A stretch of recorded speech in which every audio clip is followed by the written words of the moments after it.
অতন্দ্র প্রহরীর মতো যেমন আমাদের মাথার উপরে সবার উপর ঈশ্বর সত্য তাহার উপর নাই, ঠিক তেমনই আমাদের মাটিতে সবার উপর কোট সত্য তাহার উপর নাই।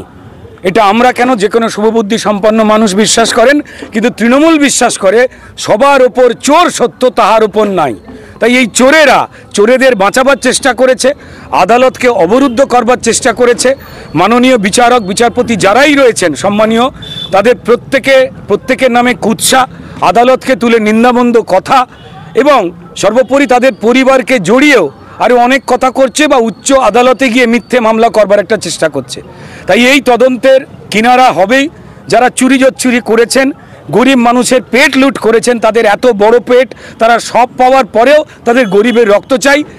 তাই এই তদন্তের যে কিনারার দিক, সেদিকে আমরা পৌঁছে যাচ্ছি। আমাদের আস্থা রয়েছে আইনের ওপরে এবং খুব দ্রুত সবাই মিলে পাকাপাকিভাবে জেলে যাবেন যারা পরিকল্পিতভাবে এই অন্যায়কে, এই মানুষ লুটকে যারা প্রশ্রয় দিয়েছেন, ডিরেক্টলি এবং ইনডাইরেক্টলি জড়িয়েছিলেন জাস্ট টাকার লোভে, অর্থের লোভে। দেখুন, পশ্চিমবঙ্গে প্রত্যেকটি মানুষই যিনি তার গণতান্ত্রিক অধিকার নিয়ে বেঁচে থাকতে চান, তিনি তৃণমূলের হাতে আক্রান্ত।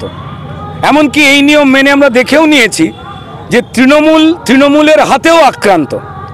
মানে কাকের মাংস খায় না আমরা জানতাম, কিন্তু পশ্চিমবঙ্গে গরিব মানুষ তার বাড়ি কেড়েছে, তার ভোটের অধিকার কেড়েছে, এমনকি ব্যালটও চিবিয়ে খেয়ে ফেলেছে তৃণমূল।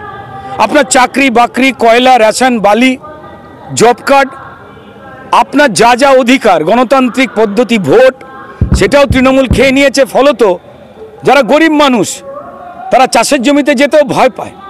কেমন অবস্থা, একজন ব্যবসায়ী ব্যবসা করবে কি করে? যারা টাটাকে তাড়িয়ে দিয়েছে, যাদের এই লুটপাটের জন্য, সিন্ডিকেটের জন্য বড় বড় শিল্প সম্মেলন করে আমাদের ট্যাক্সের টাকায় ফুর্তি হয়, খরচ হয়, কিন্তু একটাও শিল্পপতি আমাদের এখানে শিল্প গড়েন না।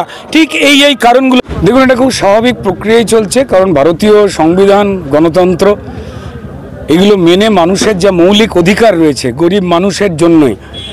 দেখুন, বড় লোক তো রেশন থেকে গিয়ে আটা, চাল, সাবান এগুলো তো তোলে না বা খায়ও না। এগুলো নিম্ন মধ্যবিত্ত মানুষ এবং যারা আমাদের দরিদ্র মানুষ রয়েছেন, গরিব মানুষ রয়েছেন গ্রামে এবং শহরে, এগুলো তাদের প্রাপ্য, তাদের হক। লকডাউনের পর থেকে মাননীয় প্রধানমন্ত্রীজি তিনি যোগান বাড়িয়েছেন যাতে মানুষের না অসুবিধা হয়। তিনি মানুষের যাতে পকেটে টান না পড়ে সেই জন্য সাহায্য করে যাচ্ছেন বিভিন্ন পরিকল্পনার মধ্যে দিয়ে। আর এখানে পশ্চিমবঙ্গের চোরেদের উন্নয়নের কাণ্ডারি যে সরকার রয়েছে, তারা পরিকল্পিত উপায়ে এই চুরি হতে দিয়েছেন।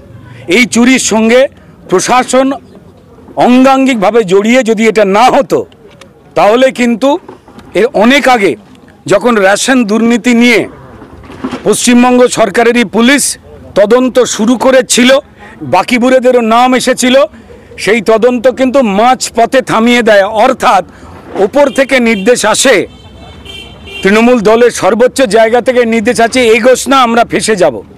খুব স্বাভাবিকভাবেই